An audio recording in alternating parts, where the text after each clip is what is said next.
Économie de Max sur i24 News. Soyez les bienvenus. Au programme aujourd'hui, l'enjeu de la transition énergétique et de son influence sur l'économie mondiale. 6 mois avant la conférence cruciale de Paris sur le climat, un couple se démarque par sa détermination à faire avancer les choses. François Hollande et Angela Merkel. Cela sera-t-il suffisant pour garantir un vrai accord global? Où en sont les principaux concernés, Chine et États-Unis? On en parle dans un instant. Et puis 2 mois après l'attentat du musée du Bardo, la Tunisie peut-elle tourner la page? Tunis est engagée sur la très difficile voie d'une reconquête essentielle à son économie, celle des touristes. Son président rencontre ce mercredi Barack Obama à Washington pour parler défense et sécurité, enjeux devenus, vous le verrez, vitaux pour espérer une relance. Voilà pour les titres, merci d'être avec nous. On commence par l'essentiel de l'actu sur la planète éco et d'abord le dénouement aux États-Unis dans l'affaire du scandale des manipulations présumées des taux de change. La banque suisse UBS a annoncé aujourd'hui qu'elle allait verser 545 millions de dollars d'amende dans le cadre d'un accord à l'amiable avec les autorités judiciaires américaines et surtout plaider coupable de fraude dans un autre dossier, celui du Libor, les taux interbancaires. UBS fait partie des 5 grandes banques avec JP Morgan, Citigroup, Barclays et RBS qui doivent écoper d'un montant total d'amende de plus de 5 milliards de dollars. L'Amérique toujours, et qu'on se le dise, le fameux TTP reste au cœur des préoccupations au plus haut niveau de l'échelon politique. Alors le TTP, projet de libre-échange transpacifique, dont Washington et Tokyo seraient les clés de voûte. La Chine en est exclue, on le rappelle. Et après Barack Obama, c'est John Kerry hier qui est monté au créneau pour tenter de convaincre son propre camp, les démocrates, sceptiques vis-à-vis du projet toujours en cours de négociation. Pour lui, ce sont les concurrents des États-Unis et la Chine en premier lieu qui profiteraient d'un échec des discussions. C'est très simple, 95% des consommateurs du monde vivent en dehors des États-Unis. Et si nous décidons de ne pas faire de commerce avec eux, parce qu'on pense que cela va détruire des emplois ici, alors je peux vous assurer que plein d'autres personnes vont se réjouir. Le traité va nous permettre de jouer un rôle critique pour établir des standards élevés dans les règles du commerce. Un propos tenu devant les salariés de Boeing. Et pendant ce temps, la Chine, justement, ne reste pas les bras croisés. Elle s'active en Amérique du Sud. En témoigne son nouveau plan d'investissement scellé hier avec le Brésil. 50 milliards de dollars potentiels dans divers secteurs de cette économie brésilienne géant émergent. Un plan d'action sur 6 ans et une bouffée d'oxygène forcément pour un pays toujours exposé à la récession. Énergie, matières premières et transports sont notamment concernés par ces projets qui semblent réjouir les deux parties. Nous inaugurons une nouvelle étape de notre relation. Les différents accords signés aujourd'hui le montrent, accords entre gouvernements et entre entreprises brésiliennes et chinoises, surtout dans les domaines de l'investissement et du commerce. La Chine et le Brésil font partie des plus importantes économies. La deuxième et la 7e au monde. Nous travaillons dur pour que les échanges commerciaux bilatéraux atteignent 100 milliards de dollars.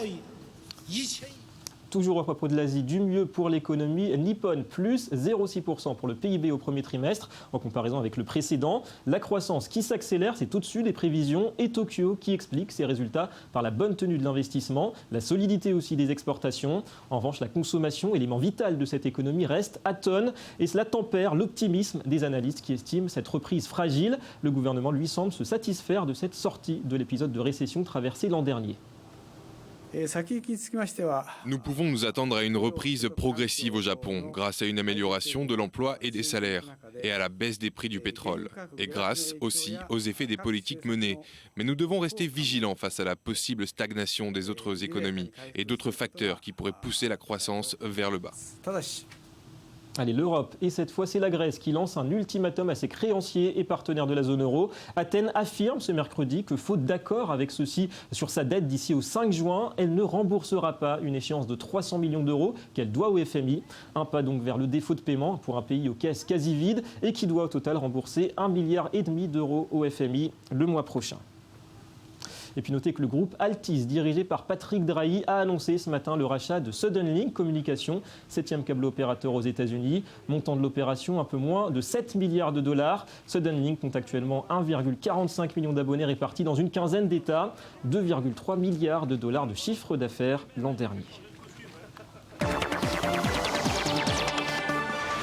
Et on en vient aux enjeux du réchauffement climatique. Angela Merkel a reçu hier à Berlin François Hollande dans le cadre des travaux préparatoires à la grande conférence de Paris prévue à la fin de l'année. Alors les deux leaders appellent à un accord ambitieux, global et contraignant, car il s'agit de réduire rapidement et drastiquement les émissions de gaz à effet de serre à travers la planète, tout en consolidant la croissance économique. Alors comment concilier ces deux objectifs? On garde d'abord ce sujet d'Anthony Lesme. Le temps presse. À 6 mois de la conférence mondiale sur le climat, seulement 37 pays sur 196 ont contribué aux travaux préparatoires. Enjeu majeur, prendre des mesures fortes pour réduire les émissions de CO2 et limiter le réchauffement de la planète à 2 degrés par rapport à l'ère pré-industrielle. François Hollande, qui accueillera le sommet à Paris fin novembre, appelle toutes les nations à s'engager. Vous devez déposer au plus tôt votre contribution. Et d'abord les pays développés. Quant aux pays les plus pauvres, la France, et pas seulement la France, est prête à vous accompagner pour formuler votre contribution. Pas seulement la France, puisque l'Allemagne parle désormais d'une même voix avec Paris. L'Allemagne s'est d'ores et déjà engagée à réduire d'ici à 2020 de 40% ses émissions de gaz à effet de serre par rapport à leur niveau de 1990. L'Union européenne a pris un engagement identique à l'horizon 2030. Nous allons annoncer lors de la conférence à Paris que l'objectif global à long terme est d'une réduction d'au moins 60% des émissions de gaz à effet de serre par rapport à 2010. Cela signifierait une réduction globale d'au moins 50% par rapport à 1990. Oui, c'est très ambitieux, mais nous croyons que si nous unissons nos forces, nous serons en mesure de gérer cela. Principale difficulté, convaincre les grandes nations telles que les États-Unis ou la Chine d'activer une réelle transition énergétique. Reste aussi à soutenir les pays les plus pauvres grâce à des aides données par les plus riches. L'Allemagne veut montrer l'exemple et pourrait porter à 4 milliards d'euros sa contribution à un fonds dit fonds vert déjà doté de 10 milliards d'euros. Greenpeace reste pour l'instant sceptique et demande davantage. Nous nous attendons à ce que la chancelière Merkel et le président Hollande donnent un signal clair et ambitieux pour le sommet du climat d'ici la fin de l'année et qu'ils présentent une vision à long terme pour supprimer l'exploitation du charbon et du pétrole et investir dans les énergies renouvelables. Si Greenpeace milite pour un monde 100% énergie renouvelable d'ici 2050, l'organisation sait qu'après l'échec de Copenhague en 2009, un axe fort entre Berlin et Paris ne sera pas de trop pour réussir un sommet aux enjeux immenses pour l'avenir de la planète.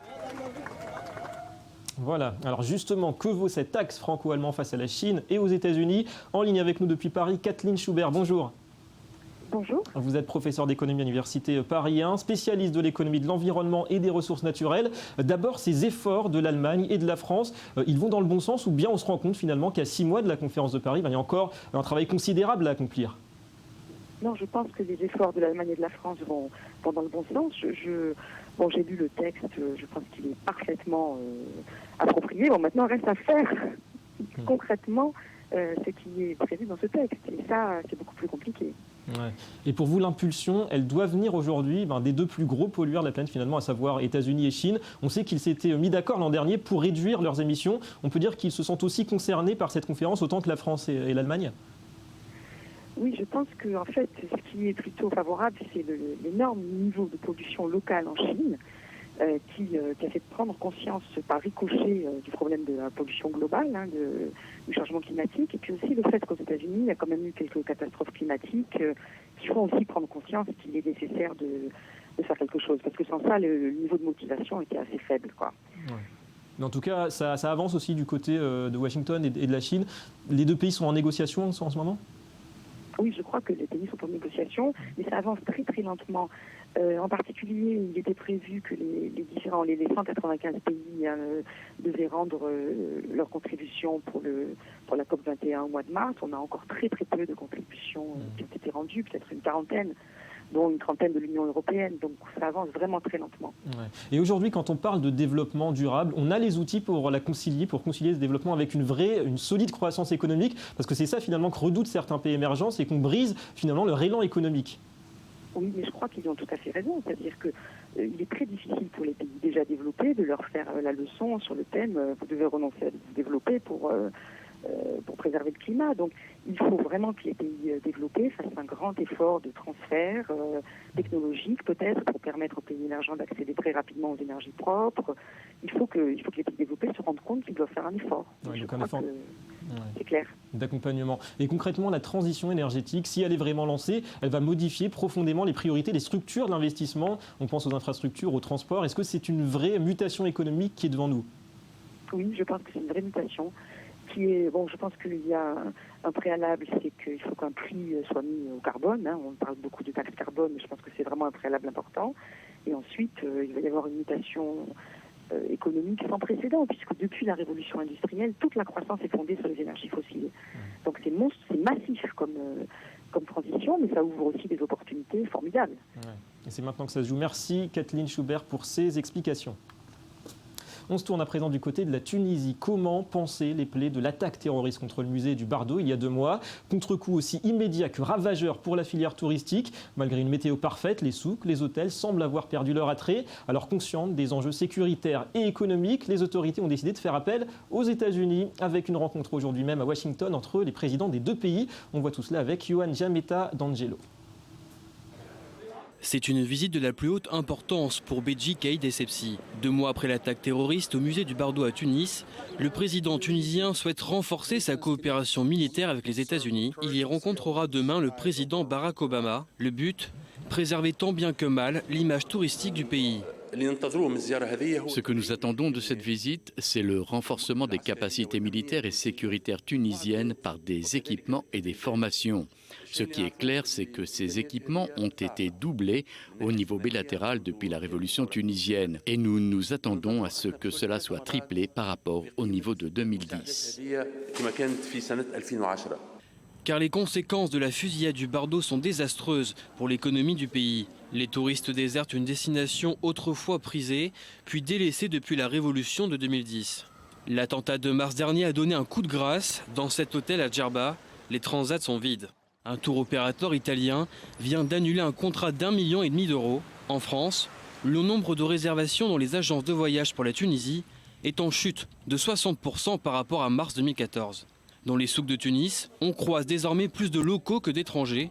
Les commerçants sont nostalgiques d'une époque meilleure pour les affaires. La saison touristique, Cette année, la saison touristique, on sent qu'elle a un peu de retard. Ce n'est pas comme avant. D'habitude, au mois de mars, ça commençait à bouger. Cette année, la saison est un peu en retard. Pour rassurer les éventuels visiteurs, le ministère du Tourisme a lancé fin avril une campagne pour soutenir le tourisme local, baptisée La Tunisie, moi j'y vais. Plusieurs personnalités ont accepté de jouer le jeu et de poser en brandissant une pancarte, comme l'ancien maire de Paris, Bertrand Delanoë, ou le comédien Michel Boujna. Soigner son image touristique est devenu une priorité. En Tunisie, 400 000 personnes vivent de ce secteur. Ils représentent 7% du PIB. Les représentants de l'hôtellerie veulent rester optimistes. Nous espérons de toute façon que sur l'année 2015, nous n'aurons pas plus que 5% de baisse par rapport à l'année dernière, qui est déjà mauvais. Mais ça nous permettrait au moins d'avoir un espoir pour continuer sur plusieurs autres années. Je pense qu'il ne faudra faut pas parler de cette année, il ne faut pas parler non plus de l'année 2016, mais plutôt d'une stratégie pour remonter la pente.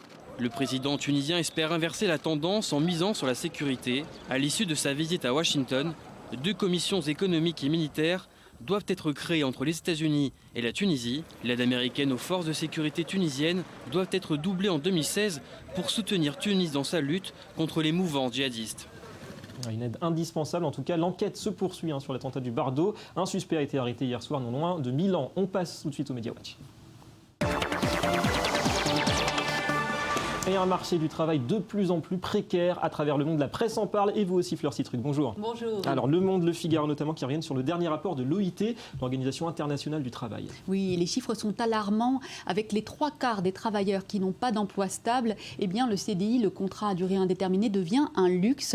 Et cette multiplication des formes de travail précaire ne fait que creuser les inégalités et la pauvreté dans certains pays. Par exemple, la couverture sociale diminue constamment en Europe depuis 2008. L'OIT appelle donc les pouvoirs publics à élargir les formes de protection sociale à tous ces travailleurs qui n'ont pas d'emploi stable. Et autre inquiétude, Fleur, c'est l'absence de contrat de travail pour beaucoup.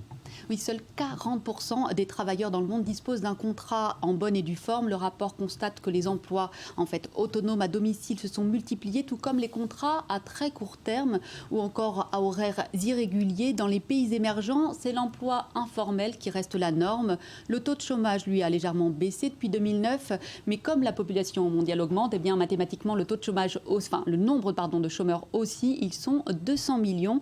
Petite éclaircie tout de même, la part des travailleurs pauvres qui gagnent moins de $2 par jour, eh bien, en 20 ans, elle est passée de 50% à 25%. En tout cas, il reste beaucoup à faire. Et puis Fleur, est-ce la nouvelle 4L? En tout cas, c'est une Renault, elle s'appelle Kwid, et on risque d'entendre beaucoup parler d'elle ces prochaines semaines. Oui, effectivement, la dernière née des laboratoires Renault va faire sûrement parler d'elle dans le marché des crossovers. C'est le Figaro qui le souligne.